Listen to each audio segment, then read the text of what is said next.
এনসিপির ভুলে পুরো জাতি আজ কঠিন পরিস্থিতিতে পুরো জাতি ভুগছে। On the other hand, Jamaat Islami কতটা বিচক্ষণ ছিল, তাদের সিদ্ধান্ত যে কতটা দূরদর্শী ছিল, জামাতের সিদ্ধান্ত ছিল এই জাতির মুক্তির সনদ, এটা এখন সবাই টের পাচ্ছে, প্রমাণিত হয়েছে।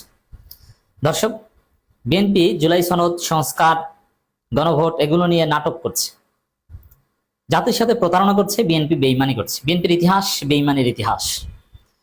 দর্শক, ক্ষমতা এসেই অতীত ভুলে গিয়েছে, নিজেদের প্রতিশ্রুতিকেও ভুলে গিয়েছে। সেই বিএনপি এখন আওয়ামী লীগ হয়েছে। আপনারা দেখেছেন যে সংসদের বাইরে আওয়ামী লীগ যে যুক্তি দিত, বিএনপি সেম যুক্তি দিচ্ছে। এবং বিএনপি মজলুম থাকা অবস্থায় যে যুক্তিগুলো দিত আওয়ামী লীগের বিরুদ্ধে, সব যুক্তিগুলো থেকে বিএনপি সরে এসেছে। এই পরিস্থিতিতে আমরা কেন পড়লাম? এত রক্ত, এত শাহাদাত, এত কিছু, তারপরও আমাদের সেই কাঙ্ক্ষিত সংস্কার হচ্ছে না। আবারও সেই বৈষম্যমূলক রাষ্ট্রে আমাদের বসবাস করতে হবে। বিএনপি কেন সেই পুরনো বন্দোবস্ত টিকিয়ে রাখছে? বিএনপির মতো দালাল মার্কা দল, যারা সিভিল মিলিটারি ব্যুরোক্রেসি এবং বহির্বিশ্বের সমর্থনে ক্ষমতায় আসে, তারা তো এটা চাইবেই। কারণ জনগণের সাথে তাদের রাজনীতি নেই, তাদের রাজনীতি হচ্ছে বাটপাড়ি এবং প্রতারণা। এই জায়গায় বিএনপি চাইলেই যে পারবে সেটা তো হওয়ার কথা না। জনগণ তো তাদের অধিকার আদায় করতে জানে, কিন্তু জনগণকে কিভাবে বিএনপি ঠকায়? এই জুলাই সনদ সংস্কার নিয়ে যে জনগণ ঠকছে এবং বিএনপি প্রতারণা করতে পারছে, এর দায় এনসিপির। আজকে দেখেন বিএনপি নেতাদের কথা শুনেন, আইনমন্ত্রীর কথা। জুলাই সনদ কোনো আইন নয়, এটি সংবিধানের উপর প্রতারণা। অথচ এই জুলাই সনদ আমরা মানবো, আমরা একমত, এই কথা বলে সিগনেচার দিয়েছে বিএনপি। এখন বলছেন যে এটা কোনো আইন নয়, এটা প্রতারণা। আসলে জুলাই সনদ কোনো প্রতারণা নয়। জুলাই সনদের বিরুদ্ধে যে বিএনপির অবস্থান, এটা হচ্ছে ইতিহাসের ভয়ঙ্করতম প্রতারণা। এই প্রতারণা করার সুযোগ বিএনপি পেত না। কেন পেয়েছে? একটু পেছনে ফিরে দেখেন। জামাত ইসলামী বলেছিল জাতীয় নির্বাচন আগে গণভোট হতে হবে। এর মানে জুলাই সনদ বাস্তবায়ন, এটা জাতীয় নির্বাচন আগে হতে হবে এবং জুলাই সনদের ভিত্তিতে নির্বাচন হতে হবে। কিন্তু বিএনপি তো বিরোধিতা করবে, এটা তো জানা কথা। কারণ বিএনপি যাদের সমর্থনে ক্ষমতা আসতে চায়, সেই সিভিল মিলিটারি ব্যুরোক্রেসি, সংস্কার হলে, জুলাই সনদ বাস্তবায়িত হলে তো তাদের খাওয়া থাকে না।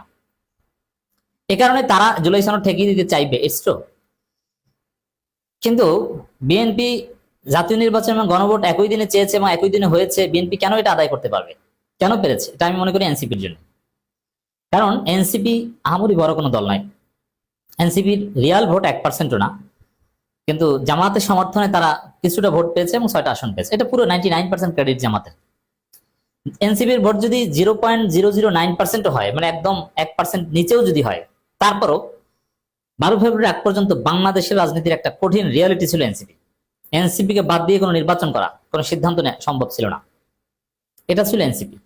সেই জায়গায় যদি এনসিপি জামাত এই দুই দল অনড় থাকতো যে গণভোট অনুষ্ঠিত হওয়ার আগে কোনো জাতীয় নির্বাচন নয়, যারা গণভোট মানবে না, জুলাই সনদ মানবে না, তাদের জন্য কোনো নির্বাচন নেই, আমিরে জামাতের যে ঘোষণা, এর সাথে যদি এনসিপি এবং জামাত একমত থাকতো এবং অনড় থাকতো, তাহলে আমাদের গণভোট জাতীয় নির্বাচন আগেই হতে বাধ্য হতো। এবং গণভোট আগে হয়ে গেলে জুলাই সনদের চূড়ান্ত ফয়সালা, আমাদের যে কাঙ্ক্ষিত সংস্কার, সব জাতীয় নির্বাচন আগে সংগঠিত হয়ে যেত।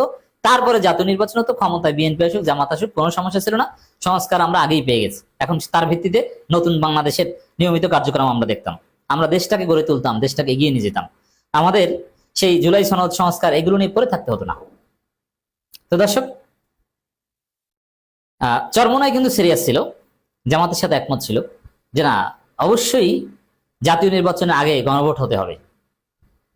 তাই জামাতের যে দাবি, এটা কতটা দূরদর্শী ছিল এখন তো দেখছেন, সবাই টের পাচ্ছে। জাতীয় নির্বাচনের আগে গণভোট হলে এইসব প্রতারণা, গণভোটকে অস্বীকার এবং জুলাই আদেশ এটা একটা প্রতারণা, এইসব কথা বলার সুযোগ বিএনপি পেত না। এবং বিএনপি জুলাই রক্তের সাথে এরকম গাদ্দারি করার সুযোগ পেত না, গণভোটের সাথে এরকম প্রতারণা করার সুযোগ পেত না। গণভোটটা যদি জাতীয় নির্বাচন আগে হতো, বিএনপির ধান্দাই ছিল এটা। আমি এটা বলেছিলাম, পিনাকি ভট্টাচার্য বলেছিল, গৌতম দাস বলেছিল, সবার একটা কমন কথা, আমরা প্রত্যেকদিন সকাল সন্ধ্যা চিল্লেই বলতাম যে জাতীয় নির্বাচনের আগে গণভোট না হলে সেই গণভোটের কোনো মূল্য থাকবে না। বিএনপির প্ল্যান হচ্ছে এটা যে যদি তারা ব্রড মেজরিটি পায়, তাহলে এক পর্যায়ে সব গণভোট টনভোট সব ধামাচাপা দিবে। হ্যাঁ, সেটাই হচ্ছে, আমাদের আশঙ্কা সত্য হচ্ছে। এখন এনসিপি যদি সিরিয়াস থাকতো যে না, জাতীয় নির্বাচনের আগে কোনো গণভোট নয়, তাহলে মানে গণভোটের আগে কোনো জাতীয় নির্বাচন নয়, তাহলে পরিস্থিতি এদিকে যেত না। তো দর্শক, এনসিপি কি বলেছিল একটু স্মরণ করিয়ে দিই। এনসিপির অবস্থান ছিল প্রথমে বলেছিল যে না, গণভোট জাতীয় নির্বাচন আগে হওয়া উচিত, কিন্তু পরে বলেছে না, জাতীয় নির্বাচন এবং গণভোট একই দিন হলে সমস্যা নেই। ওইটাই ছিল বিএনপির আপোষ, এনসিপির আপোষ। এবং ওই আপোষের কারণে আজকে জাতি ভুগছে, পুরো জাতি এই কঠিন পরিস্থিতির মধ্যে পড়েছে। অতএব এনসিপির ভুলের কারণে, এনসিপি কি কারণ, এটা কি বিএনপি থেকে কিছু সিট পাওয়ার লোভে কম্প্রোমাইজ করেছিল কিনা কে জানে, শেষ পর্যন্ত হয়তো ভাগ বাটোয়ারা মেলেনি। তো এনসিপির কারণে আজকে এই অবস্থা, কারণ এনসিপি তখন সবার কাছে গুরুত্বপূর্ণ ছিল, যে তাদেরকে বাদ দিয়ে কিছু করা যাবে না, এরকম একটা অবস্থা ছিল। তারা শাপলা চেয়েছে, যেভাবে হোক শাপলা কলি বা শাপলা যেভাবে হোক জন্ম দিয়ে হলো এটা তাদেরকে দিতে হয়েছে, মানে তারা যেটা চাইতো এটা বাদ দেওয়ার সাধ্য কারো ছিল না। তো দর্শক দেখেন, আইনমন্ত্রীর ধৃষ্টতা দেখেন, তথাকথিত এই জুলাই আদেশকে এখন বলছে তথাকথিত, অথচ এই জুলাই আদেশে বিএনপি স্বাক্ষর করেছে এবং বিএনপি একমত ছিল, দেখছেন? এখন সেটাকে বলে তথাকথিত। প্রতারক, ধান্দাবাজ, বাটপার কাকে বলে ওকে কি যদি দেখতে চান বিএনপির মন্ত্রীদের দেখেন, এটা বুঝতে বিজ্ঞানী হওয়ার দরকার নেই। এখন এই জুলাই আদেশকে বলে তথাকথিত। তাহলে বিএনপি জুলাই সনদের প্রতি কোনো শ্রদ্ধা রাখে? এই যে বিএনপি বলে যে না, জুলাই সনদ আমরা অক্ষরে অক্ষরে মানবো, আদেশকে বলে তথাকথিত, তারা জুলাই সনদ মানবে কি? এর মানে তারা জুলাই বিরোধী।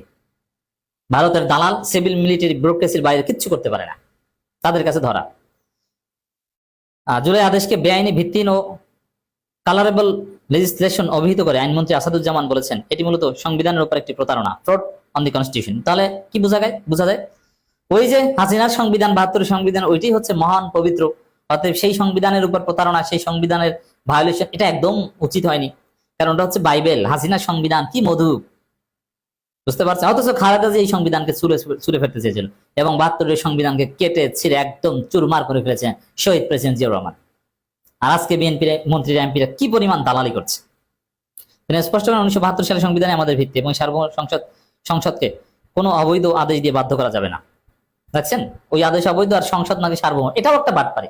সংসদ সার্বভৌম নয়, সংসদের সার্বভৌম নয়, সেটা তো আমরা দেখেছি যে সংসদের বিভিন্ন সিদ্ধান্ত আদালত বাতিল করে দেয়।